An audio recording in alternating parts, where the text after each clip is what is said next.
Urban legends have a way of attaching themselves to random parts of everyday life and giving them unshakable mythos. Bathroom mirrors have Bloody Mary, the sewers of New York have their gators and cannibal humanoids, and there's all manner of creepy, funny, and bizarre legends attached to video games.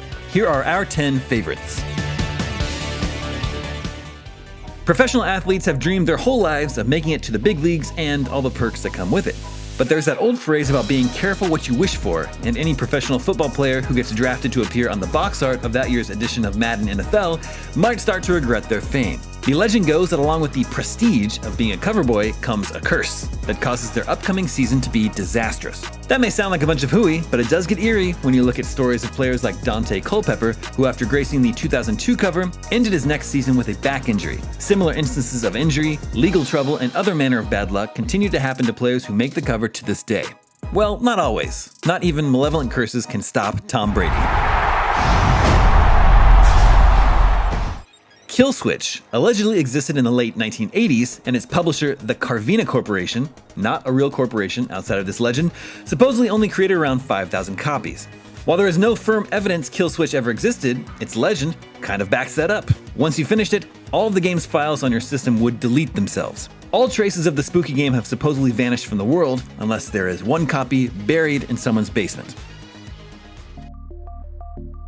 With the introduction of 3D video game women straight out of adolescent male fantasies, like Lara Croft or any number of the playable fighters in Tekken or Street Fighter, came rumors that were, in fact, codes that could make them wear less. Perhaps the most famous of these is the infamous Lara Croft nude code, which began circulating as far back as the original 1996 game's release, flooding early message boards. Code like that never existed, at least in the public realm, but of course, it didn't stop the thirsty rumors.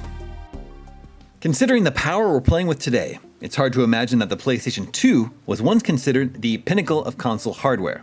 In fact, the 32-bit CPUs inside the machine were so powerful at the time that it spurred a terrifying urban legend that with the release of the PS2 in 2000, Saddam Hussein and the Iraq government bought thousands of them with the intent of harvesting the processors and using them in their own weapons of mass destruction, as this supposedly would have been the easiest way to get a hold of the expensive, high-tech material. Of course, America did not find any WMDs in Iraq of any kind back then, particularly WMDs powered by PS2 hardware. Better hide all the tech specs for the PS5 though, just to be safe.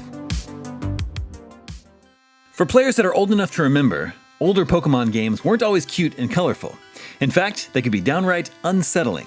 Lavender Town in Pokemon Red and Blue, Green in Japan, on the original Game Boy, for example, is home to the infamous Pokemon Graveyard, where this eerie music would play upon entry. It was so unnerving that, according to the legend, the original Japanese versions of Red and Blue caused the death of several children who played it. Known around the internet as Lavender Town Syndrome, the legend varied in the telling, but the general thrust was that it caused children to have a mental break that led to suicide. Yikes. Fortunately, there are no records this ever took place.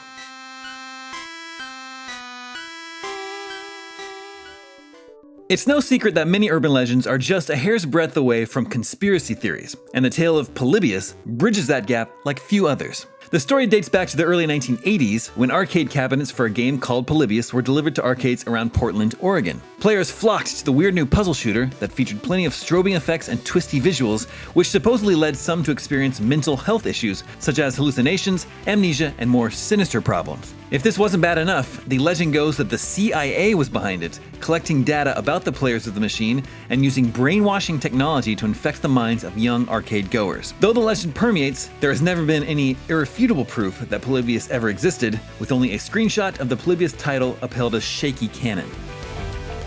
Soon after the first Diablo came out back in the late 90s, many players fervently believed there was a secret realm full of warrior cows. While there are cows you can interact with in Diablo, rumors began to circulate that there was actually a way to access an entire cow dimension, wherein you could slaughter a group of future hamburgers who have gone through a Planet of the Apes style evolution and are ready to fight back invaders. While this was initially just a rumor, it became a meme in the Diablo community, inspiring Blizzard to include a secret cow level in Diablo 2. Whether it be in any of America's dense, dark forests or in the fictitious hills of a video game world, people are hungry to find the mighty and elusive Bigfoot. In 2004, the mythical beast allegedly leaped out of North American folklore and into Grand Theft Auto San Andreas. Fans reportedly started seeing the mythical ape in the hills of Baco Beyond, claiming they had seen a tall, dark figure somewhere on the screen, only to vanish before they could get a good look. Rockstar has since gone on to say there is no such thing as a Bigfoot in its game, but the legend has become so popular in GTA lore that Rockstar went on to include a Bigfoot mission in Red Dead Redemption Undead Nightmare, and of course there's that GTA 5 secret. Anyone who frequented an arcade around 1991 to 1992 likely has fond memories of spending endless quarters on Street Fighter II. Likewise, if you were in the loop, there was a good chance you had heard the legend of Shang Long, a mysterious secret character lurking somewhere within the game. The rumor was based on a mistranslation of Ryu's famous Shoryuken attack that he spouted during one of his victory quotes: "You must defeat Shang Long to stand a chance." The rumor was bolstered by an April Fool's joke in the April '92 issue of EGM that claimed they had discovered how to unlock the secret boss. All you had to do was beat the whole game without taking any damage and not land a single punch on M. Bison at the end, meaning you must let the timer run out instead. No biggie. The design team got in on the joke and officially named Shang Long as Ryu's master in the user manual for the 1992 SNES port, and later incorporated him into a 1993 Street Fighter comic series.